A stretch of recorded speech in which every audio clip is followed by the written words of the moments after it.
کہ جو ایرانی ہیں وہ بڑی تعداد میں عیسائی ہو رہے ہیں، وہ اسلام سے تنگ آ چکے ہیں، اور وہ کہتے ہیں جناب جو عیسائی مذہب ہے وہ سب سے بہتر ہے۔ اس کی کئی وجوہات سامنے آ جاتی ہیں۔ آپ جتنی دعائیں، جتنے درود، جتنے پیر، جتنے فقیر، جتنے آپ لگے ہوئے ہیں عمرے حج کرنے، اس کے باوجود جو پرسکون زندگی ہے وہ عیسائی ممالک میں ہے۔ ہمارے پاس یہ سب چیزیں ہیں مگر سکون نہیں ہے، قوانین نہیں ہے، عدل و انصاف نہیں ہے، کوئی ایسی چیز نہیں۔ تو لوگوں کا رجحان جو ہے وہ پھر دیکھتا ہے کہ جناب ہم اگر مسلمان ملک میں رہ کے پیسے دے کے لاکھوں روپے تو عیسائی ملک میں جا کے سکون ملے ہمیں، تو پھر ہم کیوں نہ مذہب بھی چینج کر لیں۔ پچھلے دنوں میں نے بتایا تھا کہ 4 لوگ ہمارے ایک اور جاننے والی ہے گوری، اس کے ذریعے جو ہے وہ مسلمان اسلام چھوڑ کے کرسچن ہوئے، اور بڑی فخر سے بتا رہی تھی آگے کہ 4 ایرانیوں کی میں نے اپنے سسٹم میں جو بھی ان کا چرچ ہے وہاں جا کے تو جو طریقہ کار ہے وہ مکمل کیا اور وہ عیسائی ہو گئے۔ یہ ایک بڑا اہم سوال ہے۔ اب یہاں جرمنی میں فرض کرے آپ کسی ایرانی کو کہتے ہیں مذہب چینج کر لو، تو دباؤ تو ڈال نہیں سکتے یہاں پہ کسی پہ۔ پاکستان میں تو آپ دباؤ ڈال کے ان لڑکیوں کو کہیں کہ جی مسلمان ہو جاؤ۔ جو بنیادی چیز آپ کو بتانا چاہتا ہوں وہ یہی ہے کہ آج جو پاکستان کا بیڑا گرک ہوا ہے، یہ ہندو کافی بڑی تعداد میں جو مسلمان ہوئے جس طرح بھی ہوئے، ان کی تربیت نہیں ہو سکی، ان کو اسلامی تعلیمات کا علم ہی نہیں ہو سکا۔ اس کا اندازہ آپ یہاں سے بھی لگا سکتے ہیں، جو رسم و رواج ہمارے پاکستان میں چلتے ہیں، جو کچھ بھی ہے، یہ پیسے پھینکنے شادیوں پہ اور بھی کئی بد رسمیں ہیں، اب ان کا ذکر کرنا شروع کروں گا تو ختم ہی نہیں ہوگی، پروگرام ختم ہو جائے گا۔ تو یہ سب ہم نے ہندوؤں سے لی۔ یہاں سے آپ اندازہ لگا سکتے ہیں کہ 75 سال سے ایک اسلامی ملک بنا، جو چیزیں ہم ہندوؤں سے لے کے آئے تھے ان کو آج تک ہم اپنے اوپر حاوی سمجھتے، اپنے آپ پہ ہم کنٹرول نہیں کر سکتے کہ اسلامی تعلیمات کو زیادہ اجاگر کریں اور دوسروں کو آہستہ آہستہ بولنا شروع کریں، لیکن ایسا نہیں۔ آپ یہ رسم و رواج جو بھی دیکھتے ہیں وہاں ہمارے ملک میں، یہ جو پیری مریدی، قبروں کے اوپر جا کے سجدے کرنے، بڑے لوگوں کے سامنے جھکنا، یہ سب ہندو مذہب سے ہمیں ملا ہے، سمجھے کہ وہاں سے ہم لے کے آئے۔ بے شمار چیزیں ہیں۔ اگر آپ ان چیزوں کا دوسری طرف دیکھیں تو عیسائی ممالک ہیں یہاں پہ یہ چیزیں نہیں۔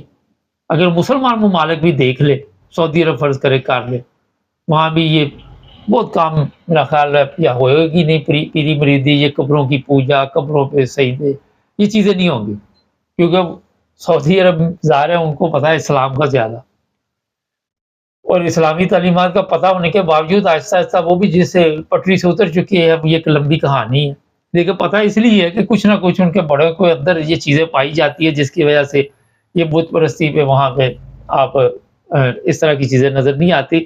میں نے دیکھا تھا کعبہ میں ایک بندہ ہمارے گیا ہوا تھا، وہ ایسے ہاتھ اٹھا رہا تھا تو وہ پولیس والا کہہ رہا تھا کہ آرام سے، کوئی طوفان نہیں آنے والا کہ آپ دعا اس طرح مانگ لیں۔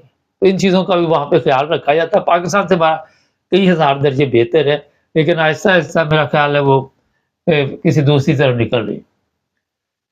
یہ اس لیے آپ کو آج میں بتا رہا ہوں کہ زبردستی آپ کسی کا مذہب تبدیل نہیں کر سکتے۔ زبردستی آپ کسی کو مجبور کر کے شادی تو کر سکتے ہیں، لیکن اس کا دماغ دل جو ہے وہ نہیں چینج کر سکتے۔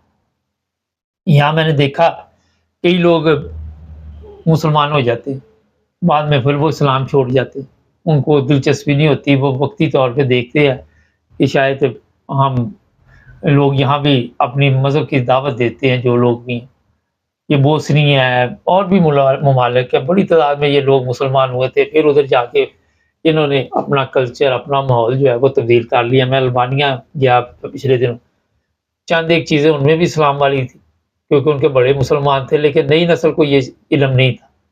ان کی جو نئی نسل تھی ان کو بالکل ہی کسی چیز کا علم نہیں تھا۔ یہ تھا کہ طہارت وغیرہ، جسم کی صفائی وغیرہ کے لیے انہوں نے اپنے واش روم میں وہ سسٹم چلائے ہوئے ہیں، اور یہاں سے پھر مجھے پتہ چلا کہ ان کو پتہ ہے کہ اسلام کیا ہے، مگر مکمل ان کو اس چیز کا علم نہیں۔ اور پھر میں نے جب ان کے متعلق پوچھا تو وہاں بھی یہ شرک کی بڑی رسومات ہیں، مختلف طریقے.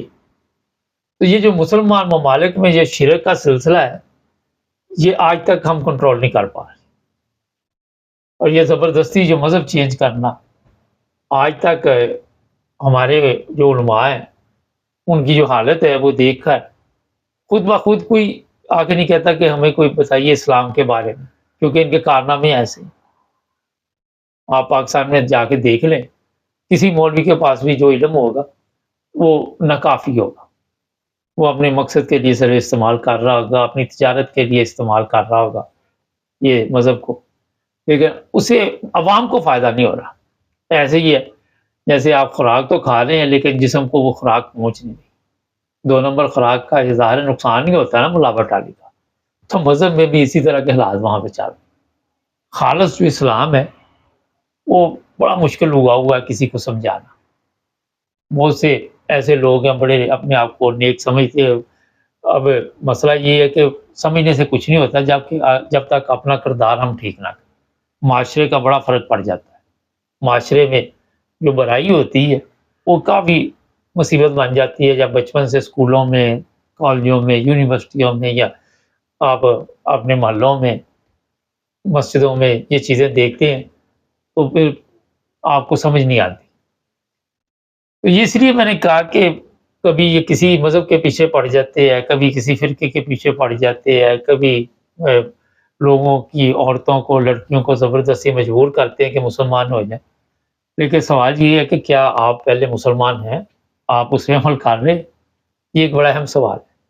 یہ کوئی کارنامے نہیں ہے کہ ہم نے بڑا تیر مارا. میں ادھر جانتا ہوں جرمنی میں ایک میاں بیوی ہے، بندہ مسلمان ہے، 40-50 سال شادی کو ہو گئے، عورت کرسچن ہے. تو میں نے کسی سے بات کی تھی کہ یہ عورت اس کے ساتھ اتنے سالوں سے، تو یہ مسلمان کیوں نہیں ہوئی؟ تو وہ کہتا پہلے یہ تو ٹھیک مسلمان ہوتا تو پھر ہی وہ ہوتی، پہلے اس کی اپنی حرکتیں ٹھیک ہوتی تو مسلمان ہوتی.